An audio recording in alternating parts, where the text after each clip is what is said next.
Welcome again, guys, to my channel. My name is Kalambai, and this is Fruitful Investment Strategies that you are on. And if you have not subscribed, please kindly, I'd love you to subscribe and click that like button so that we can share fruitful investment as we are going on. Now, today I want to talk to you about what religion has impacted on our society as Africans and around the world, and how colonization came to happen.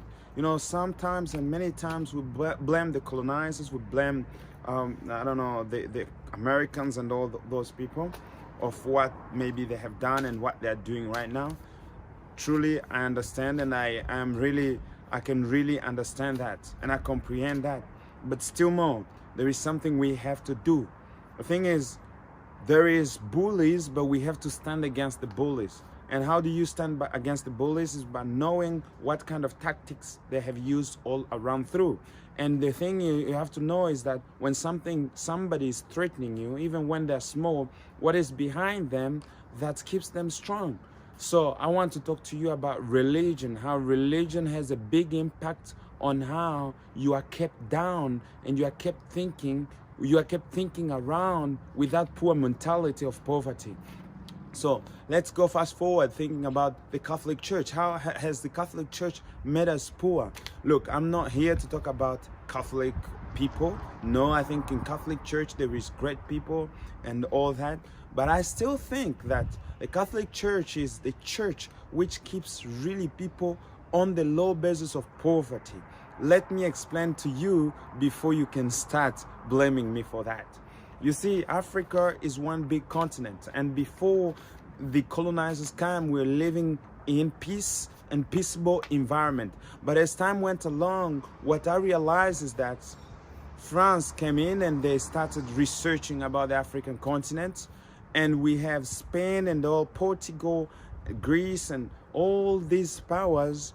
They were on search of really minerals and search of power which could develop their societies. That is not their fault. Yes, as they came along, they discovered, as they say, Africa. Yeah, do you know what's really bind them together? All these countries, Belgium, you know, you have France, you have England. All these were influenced by the Catholic Church in time before. And what am I trying to say is that all these powers and superpowers became actually, they divided Africa, and it was based on the Catholic Church idea. So the Catholic Church is hiding behind them, taking all the money, all the thing, and making the people poor. Now, you may not agree with me, but let me give you an example. 50% of 56% of people in Congo are actually Catholics, and they're very poor. But you see, in Congo, there is much more richer Catholic institutions, churches which are built, which have never been built anywhere. Where does the money come from? It comes from the Congolese community who are paying for that.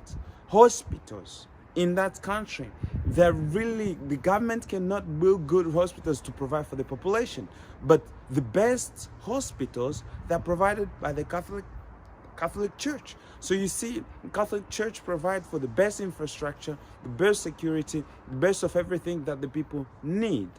And you can go like that in every other country. Brazil, for example, it's one of the poorest countries in South America and in the world, even though it's evolving and all the cartels and all that. But who is actually keeping it low? It's the Catholic Church taking the money.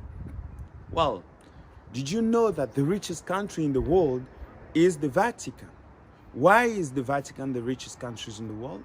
Yes, because the Vatican takes indulgences. Indeed, in time before, they introduced indulgences to collect money from the poor, and saying that they will actually, if they had sinned, the only way to go to heaven and to get out of hell is by paying indulgences. And we saw that people started paying indulgences, and people are still yet paying indulgences today. You see how poverty has kept us. You see how the Catholic Church has kept us down. And who's the richest man? You can guess. The man in Vatican, the Pope.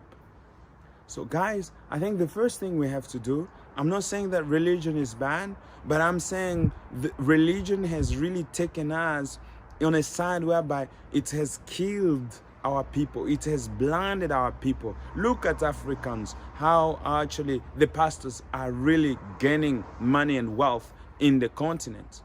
Yes, the poor people, they're just poor every day. They're collecting their money and giving it to the pastors. But what do you think the pastors do with it? They buy Cadillacs, they buy good houses, they do invest, they have private planes. That's what they do with it. Religion has really impoverished our people.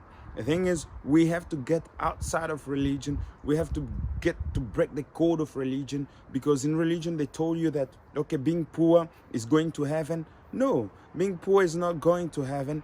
Being poor, I don't accept suffering here on earth and going down, I don't know, without knowing God, and going somewhere lost. So you have a double punishment here on earth and down there below. But the thing is, we have to get out of these shells to get to know God ourselves. But I'm not going to enter that. Religion will not help us. Religion is just there to divide us. And you see, in Nigeria, you have people on the North Nigeria fighting people on the South Nigeria. Why? Because they have two different religions. Those ones call themselves, I don't know, Muslims, and these ones call themselves Christians. And what does it do? It divides communities, it divides families. And once you divide communities and families, there is no fruitful investment. So I'm telling you, please, if you have not subscribed, please subscribe and share this video. We want to change the mindset of the people so that actually we can have good and fruitful investment all across the world. Now, this video is not based on shaming any one other religion, but it's just to educate and to bring you to realize that really religion can make you poor. Thank you, and join us on the next one.